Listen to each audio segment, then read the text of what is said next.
రామరెడ్డి గారితో మాట్లాడదాం. రామరెడ్డి గారు, కేంద్రం చమురు నిల్వలు పుష్కలంగా ఉన్నాయని చెప్తున్నప్పటికీ కూడాను పరిస్థితులు చూస్తుంటే గ్యాస్ ఎల్పిజికి సంబంధించి కాస్త పరిస్థితి చేయి దాటినట్టుగా కనబడతా ఉంది. ఎందుకంటే మెట్రోపాలిటన్ సిటీస్ ముంబై, ఢిల్లీ, బెంగళూరు, హైదరాబాద్, కోల్కతా వంటి సిటీస్లో మొత్తం ఇప్పటికే almost 50% of the hotels close చేస్తున్నారు. అండ్ వంట చేసుకోవడానికి అంటే డొమెస్టిక్ సిలిండర్స్ కూడా దొరకనటువంటి పరిస్థితి. వాళ్ళు బుక్ చేస్తే దాదాపుగా నెల తర్వాత మళ్ళీ సిలిండర్ మన ఇంటికి చేరేటువంటి పరిస్థితి వాళ్ళ ఉంది. సో దీనంతటికీ కారణము స్ట్రాటజిక్ ఫెయిల్యూర్ ఇది అని చెప్పేసి ప్రతిపక్షాలు విమర్శిస్తూ ఉన్నటువంటి పరిస్థితి. ఎందుకు ట్రంప్ బెదిరింపులకు ఎందుకు మోదీ సర్కార్ భయపడుతోంది? దేశాన్ని 100 ఏళ్లు వెనక్కి తీసుకెళ్లారు. ఇదంతా కూడా ఇంటెలిజెన్స్ ఫెయిల్యూర్, లేదు అని అంటే విదేశాంగ విధానమే కంప్లీట్గా ఫెయిల్యూర్ అయినటువంటి ఇది మనకి కళ్ళ ముందు కనిపిస్తున్నటువంటి పరిస్థితి అని అంటున్నారు కాంగ్రెస్ నాయకులు. ఏం చెప్తారు? నేను మానవతావాది గారు మాట్లాడుతుంటే నేనేం మధ్య రాలేదు, నేను మాట్లాడుతూ రాకూడదు. అంటే 3 సార్లు ఓడిపోయినాక వాళ్ళలో ఒక అసహనం బాగా పెరిగిపోయింది కాంగ్రెస్లో. ఇలా ఉంటే ఇక మనం కరెక్ట్ పద్ధతిలో ప్రతిపక్ష బాధ్యత నిర్వహిస్తే మనకు అధికారం రాదు. అడ్డగోలుగా దేని పడితే దాన్ని విమర్శించి కుట్రలు కుతంత్రాలతో ప్రయత్నం చేయాలి తప్ప, లేకుంటే మోడీ మీద దేశవ్యాప్తంగా ప్రజలకు రోజు రోజుకు ఇంకా పెరిగిపోతుంది, అభిమానం పెరిగిపోతుంది, సపోర్ట్ పెరిగిపోతుంది. ప్రో ఇన్కంబెన్స్ అనేది ఇంతకుముందు ఎప్పుడు కాంగ్రెస్ గవర్నమెంట్ లేకుండే, అది ఇప్పుడు పెరిగిపోతుంది అంటే భయంతో కుట్రలు కుతంత్రాలు చేస్తున్నారు. ట్రంప్ చెప్పినట్టు మనం వినం. అది ట్రంప్ నోటికి ఎంత వస్తుందో మాట్లాడుతూ ప్రతి ఒక్కరిని తెలుసు.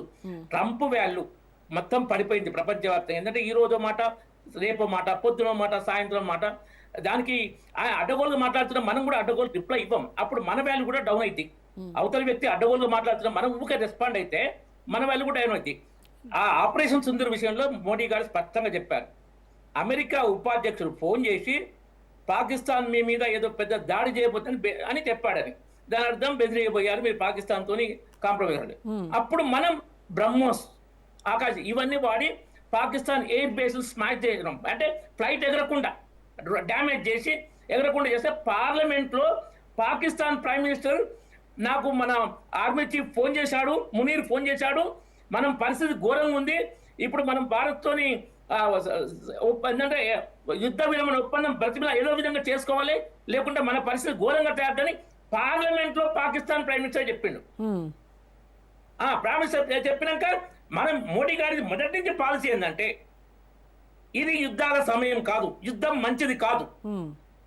ఓడిన దేశానికి తీవ్ర నష్టం జరిగితే గెలిచిన దేశానికి నష్టం జరుగుతుంది. మనం ఉక్రెయిన్ రష్యా వార్ చూస్తున్నాం. ఇప్పుడు ఈవెన్ ఇరాన్ అమెరికా వార్లో కూడా అమెరికాకు ఎంత నష్టం జరుగుతుందో మనం కళ్ళారా చూస్తున్నాం, ఇజ్రాయెల్కి అమెరికాకు. కాబట్టి యుద్ధం అనేది ఎప్పుడు చేయాలి, ఎందుకు చేయాలి, ఎంతవరకు చేయాలి, అవసరం వస్తే ఏ టైంలో మళ్ళీ అవతలి వాళ్ళు విత్డ్రా కోరి ఆ పరిస్థితి ఉంటే మనం ఆ అవకాశాన్ని సద్వినియోగం చేసుకోవాలి. అయ్యో మనకు బలం ఉంది కదా అని చేర్చిపోతుందంటే, ఇప్పుడు పిచ్చి కుక్క ఉంది అనుకోండి, ఎగ్జాంపుల్ చెప్తున్నాం. పిచ్చి కుక్క ఏమైనా వస్తే ఎక్కడైనా కలుస్తుంది, ఎవరైనా కలుస్తుంది. దాన్ని కంట్రోల్ పెట్టుకోవాలి. ఆ కుక్కకు పిచ్చి ఎక్క కూడా చూసుకోవాలి మనం, ఏదన్నా ఎగ్జాంపుల్ చెప్తున్నాం. దీన్ని 100% చేయాలి. కాబట్టి అవతల ఇప్పుడు పిల్లిని కూడా రూమ్ లో పెట్టి బంధించి కొడితే మన మీద దుంకి మన కట్ చేసి పెట్టి చేస్తాయి. డోర్ తీసి కొట్టి పెట్టి చేస్తే పారిపోతుంది పిల్లి. డోర్ కూడా ప్రయత్నం చేస్తుంది. పిల్లి పాకిస్తాన్. ఓకే, పిల్లి ఆపరేషన్ పహల్గామ చేసిన పనికి వాళ్ళని ఆపరేషన్ దాడి చేసినాం, వాళ్ళు బ్రతిమలాడుకున్నారు యుద్ధ విరమణకు. మనం కూడా యుద్ధం సుదీర్ఘకాలం మంచిది కాదు.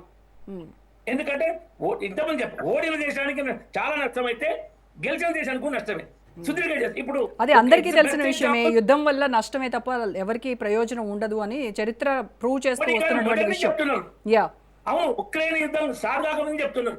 అదే ఎందుకంటే మనం డెవలప్ కావాలి. ఇప్పుడు ఇవన్నీ కాదు రామరెడ్డి గారు, రెండు ప్రశ్నలు అడుగుతాను. మీరు అంటున్నారు కదా ట్రంప్ పిచ్చి ప్రేలాపనలు వాగుతున్నాడు, వాటన్నింటినీ ఖండించుకుంటూ కూర్చుంటే అదే సరిపోతుంది జీవితాంతం అని చెప్తున్నారు కదా. అట్లీస్ట్ ఒక్కసారైనా ట్రంప్ నేనే యుద్ధం ఆపాను అని చెప్పినప్పుడు కాదు, ట్రంప్ యుద్ధం ఆపలేదు అని ఖరాఖండిగా ఎందుకు చెప్పలేకపోతోంది మోదీ సర్కార్? ఒకటి, ఇంత జరుగుతుంది, గ్యాస్ సంక్షోభము, చమురు ధరలు పెరుగుతున్నాయి, రేపు ఏం జరుగుతుందో తెలియనటువంటి పరిస్థితి, మనకి ఆయిల్ ఎంత రిజర్వ్స్ ఉన్నాయో కూడా ప్రజల్లో ఆందోళన ఉంది. వీటన్నింటినీ పటాపంచలు చేస్తూ పార్లమెంట్లో మోదీ ఒక మాట మాట్లాడొచ్చు కదా, ప్రజలకు భరోసా ఇవ్వచ్చు కదా. మన ఫారెన్ సెక్రటరీ ఆ టైంలోనే క్లియర్ గా చెప్పాడు స్పష్టంగా, పాకిస్తాన్ DGMO నుంచి మాకు రిక్వెస్ట్ వచ్చింది యుద్ధం ఆపుదాం, ఆపుదామని. దాన్ని మనం కూర్చొని మనం క్యాబినెట్ కమిటీ కూర్చొని దాన్ని డిసైడ్ చేసింది. ఎందుకంటే యుద్ధం సుదీర్ఘంగా మంచి కాదు, వాళ్ళకి సరైన బుద్ధి చెప్పినాం. ఆ టెర్రరిస్టులు ఏరేసాం, పచ్చబద్దలు ఎవరైతే పహల్గామ్లో పాల్గొనరో వాళ్ళందరినీ సైనికుల తర్వాత ఏరేశారు. మీడియాలో కూడా వచ్చింది. ఇక మనం అబద్ధాలు అనుకుంటే ఏమైనా మాట్లాడచ్చు. పాకిస్తాన్ 200 మంది తీవ్రవాదులను లేపేసినాం, అది వాళ్ళ ఉగ్రవాద క్యాంపులను మొత్తం స్మాష్ చేసినాం. ఇవన్నీ తెలుసు.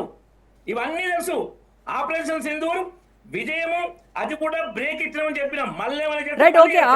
ఆపరేషన్ సింధూర్ అయిపోయింది, ఆపరేషన్ సింధూర్ 2.0 కూడా రాబోతోందని కూడా వార్తలు వస్తున్నాయి. అలా దాన్ని కాసేపు పక్కన పెట్టి ఇప్పుడు ప్రభుత్వం చెప్తున్నటువంటి పరిస్థితి మొత్తం ఆల్ ఈజ్ వెల్ అని చెప్తోంది కదా కేంద్ర ప్రభుత్వము. కానీ క్షేత్రస్థాయిలో చూస్తే మనకి ఇక్కడ జనాలు పానిక్ అవుతున్నారు. మీరు చెప్తున్నటువంటి ఆల్ ఈజ్ వెల్ దీనికి, ఈ పానిక్ సిచ్యువేషన్కి ఎక్కడా పొందన కుదరట్లేదు. ఇక్కడ ఏంటంటే జనాలు కొంత పరిస్థితుల్లో కూడా సహజంగా కొంత పానిక్ అవుతారు.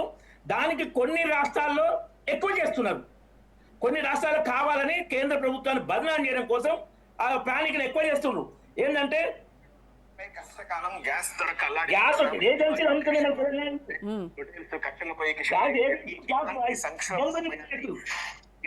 సరే తీసేయండి, మీరు మాట్లాడండి. ఇదే కాదు, చాలా దుర్మార్గాలు కేంద్ర ప్రభుత్వం చేసిన ఈ కొన్ని ట్యాక్స్ ఇవి కానీ, జిఎస్టీ కానీ, గోల్డ్ మీద జిఎస్టీ 3% ఉంది. మన తెలంగాణలో కొన్ని షాపులు వసూలు చేయాలి, గవర్నమెంట్ తెలుసు, వాళ్ళకి వెళ్ళాల్సిన కమిషన్ వెళ్తుంది. ఇట్లా ఏంటంటే సిస్టమ్ ను ఫెయిల్యూర్ చేసి కేంద్ర ప్రభుత్వం ఒక అద్భుతంగా చేస్తుందో, ఇక్కడ బీజేపీ ఇతర పార్టీ అధికారం ఉన్న రాష్ట్రాల్లో, ముఖ్యంగా కాంగ్రెస్ అధికారం రాష్ట్రాల్లో వీళ్ళు అట్లా దుర్మార్గం చేస్తారు. సార్ రామరెడ్డి గారు, ఒకటే అడుగుతున్నాను. కేంద్ర ప్రభుత్వం చెప్తోంది ఎల్పిజి ఉత్పత్తిని 25 నుంచి 28% పెంచుతున్నామని చెప్తోంది కదా. మరి అంత స్థాయిలో కనుక ఉత్పత్తి పెరిగితే ఇవాళ మార్కెట్లో చూస్తే సిలిండర్ డెలివరీకి ఇంత సమయం ఎందుకు పడుతోంది, ఇంత డిలే ఎందుకు అవుతుంది? 50% ఏమో ఇంపోర్ట్ చేసుకుంటాం. ఆ దాంట్లో హార్మోన్ జలసంధి నుంచి 80 to 90% వస్తుంది ఇంపోర్ట్ లో. హార్మోన్ జలసంధి ఆగిపోయింది కాబట్టి గత 10 రోజులుగా ఆగిపోయింది కాబట్టి షిప్పులు మన దగ్గర షార్టేజ్ కొంత ఏర్పడుతుంది. అయితే ఇంతకు ముందు 12 కోట్ల ఎల్పిజి కనెక్షన్లే ఉండే, 10.5 కోట్లు మోడీ ప్రైమ్ మినిస్టర్ ఉచితంగా ఇచ్చి ప్రతి తల్లికి పొగ బాధ తప్పాలని ఉజ్వల పథకం కింద దేశవ్యాప్తంగా ఫ్రీ గ్యాస్ కనెక్షన్ ఇవ్వడం జరిగింది. కాంగ్రెస్ పాలనలో గ్యాస్ కనెక్షన్ కాబట్టి ఎంపీ గారి రికమెండేషన్ లెటర్ కావాల్సిందే. ఎంపీ గారు రికమెండేషన్ లెటర్ ఇస్తేనే గ్యాస్ కనెక్షన్ ఇచ్చేది. సార్ ఇప్పుడు కాంగ్రెస్ పార్టీ ఏం చేసింది, గతంలో ఇంకొక పార్టీ ఏం చేసింది, మాకెందుకు సార్? మీరేం చేస్తున్నారు, ప్రజలకు మీరేం చేయబోతున్నారు అది చెప్పండి. అదే చెప్తానండి. ఎక్కడ డొమెస్టిక్ వాళ్ళకి ఇబ్బంది లేకుండా చేస్తున్నాం. దేశవ్యాప్తంగా ఎక్కడ డొమెస్టిక్ లేదు, కమర్షియల్ కు తప్పదు. ఎందుకంటే ఒక విపరీతమైన ప్రత్యేకమైన పరిస్థితి వచ్చింది కాబట్టి మన ఇంపోర్ట్లు షిప్పులు ఆగిపోయినాయి. ఎప్పుడు వస్తాయో తెలియదు. డొమెస్టిక్ మాత్రం ఆపకూడదు ఎట్టి పరిస్థితుల్లో. ఇంతకుముందు 13 కోట్ల 23 కోట్లు 24 కోట్ల కనెక్షన్లు అయినాయి. సో ఇప్పుడు డొమెస్టిక్ అంటే ముందు జాగ్రత్త చర్యగా కమర్షియల్ కొంత ఆపేస్తారు, తగ్గిస్తారు. మొత్తం తగ్గించి వాళ్ళు చెప్తారు మీరు ముందే ప్లాన్ చేసుకోండి. కమర్షియల్ ఎస్టాబ్లిష్మెంట్ కట్టెల పోయి వేరే పోగలుగుతారు. డొమెస్టిక్ ఇంట్లో ఇప్పుడు కట్టెల పోయి పరిస్థితి ఇందులో అర్బన్ ఏరియాలు ఉండదు, రూరల్ ఉంటది. ఇప్పటికీ గ్రామాల క్షేత్రాల్లో కట్టెల పోయితే వండుకునే పరిస్థితి కొంత ఉంటుంది చాలా ఇండ్లలో, అన్ని ఇళ్లలో ఉండదు. కానీ అర్బన్ సెంటర్ లో అది సాధ్యం కాదు. డొమెస్టిక్ వాళ్ళకి గ్యాస్ ఇవ్వాల్సిందే. కమర్షియల్ వాళ్ళు ఇప్పుడు కంట్రోల్ చేస్తాము, ఆల్టర్నేటివ్ చేసుకోండి.